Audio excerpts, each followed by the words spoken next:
Recently, I covered some stocks that could potentially be added to ARK's new space ETF, one of which was EHang, an urban air mobility company, which is just a fancy way of saying drone, from China.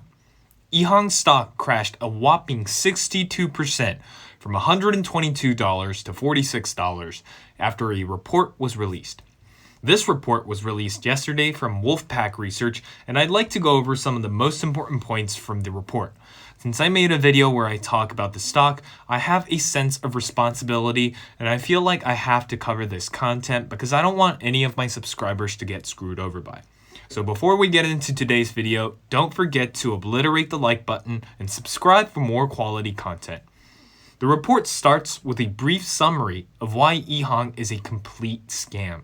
Analysts from Wolfpack Research visited EHang's corporate headquarters / main manufacturing facility and found out that it was practically empty. They roamed around the facility for 20 minutes and couldn't find anyone. The facility lacked advanced manufacturing equipment, a basic assembly line, and the hardest worker in the company was apparently this one security guard who was sitting down on the ground behind the bushes. This is surprising given that EHang supposedly claims to be full of world-class proprietary technologies, sells drones that cost close to $300,000, and manufactures a product that could put the lives of its customers at risk if it were to be stolen, improperly operated, or tampered with. Wolfpack Research has a good track record of having exposed other China-based companies, and the fact that the facility was completely empty just seemed awfully familiar.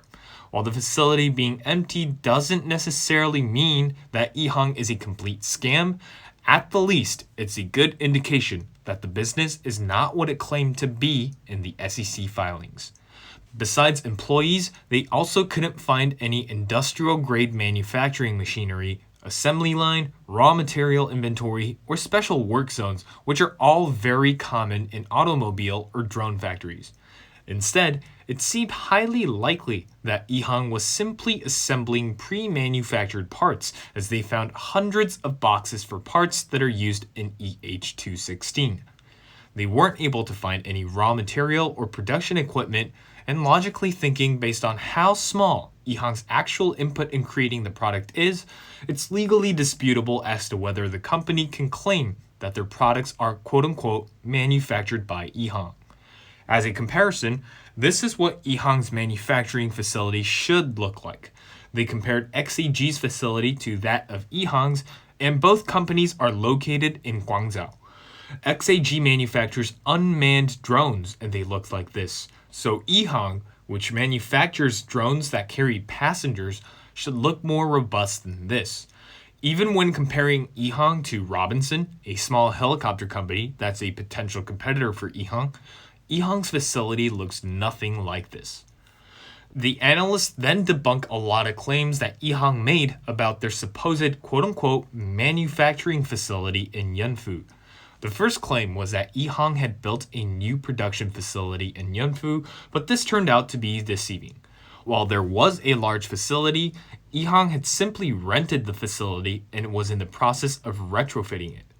The second claim that EHang made was that they had started manufacturing at the Yunfu factory in December 2020, but this claim was also false. This is what the reception for the factory looked like, and analysts were told by the Yunfu Park Committee that the construction would not be complete until around February 2021. Most of the areas in the factory were either under construction or completely empty, and obviously there weren't any manufacturing equipment or assembly lines. The management committee also said that they were quote-unquote uncertain whether or not Yunfu EHang's funding would be available, which raises a lot of questions about EHang's supposed government support for this facility. Wolfpack also spoke to Dr. Moore, who is the director of engineering for aviation at Uber, and discovered that EHang uses hobby-grade motors which are not meant to propel aircrafts that carry passengers. Dr. Moore said that he closely inspected and analyzed their configuration, and that he sees no significant IP anywhere. They were using T-motors. Those are hobby-grade motors. Those are not aerospace products. So then Wolfpack immediately went to research T-Motors, a Chinese hobby-grade motor. Here comes the scary part. In the custom section, where they offer original design manufacture services or ODM services, they found something very familiar.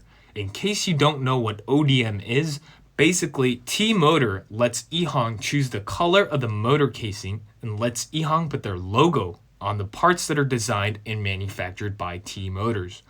Based on this, Wolfpack Research concluded that EHang was conducting light assembly of parts they purchased from ODMs whose motors shouldn't be used to carry passengers.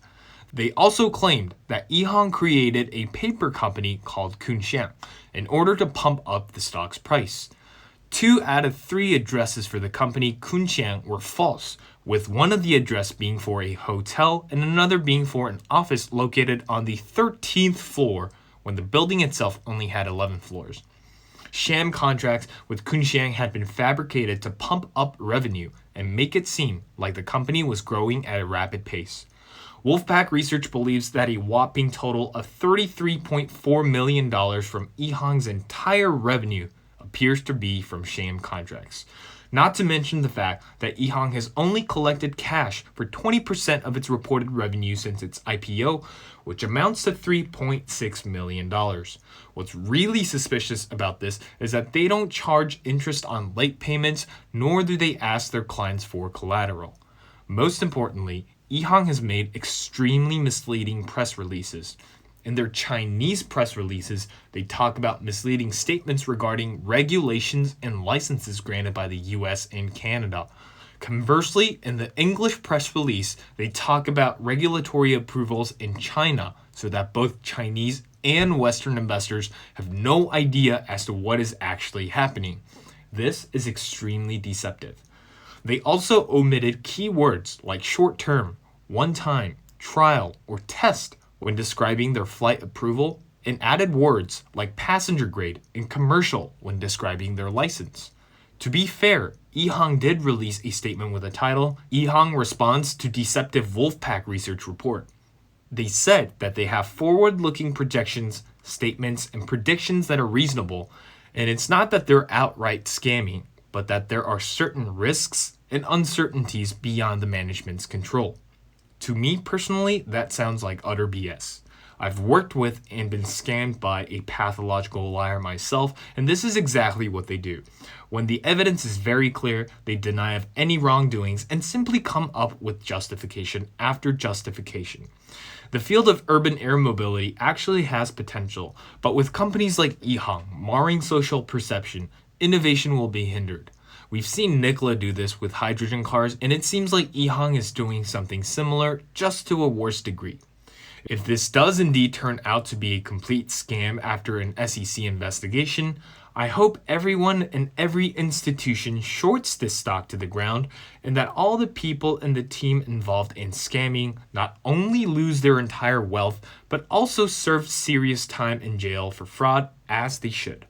If you liked this video and found it to be helpful, don't forget to smash the like button, subscribe for more quality content, and I'll see you guys in the next video.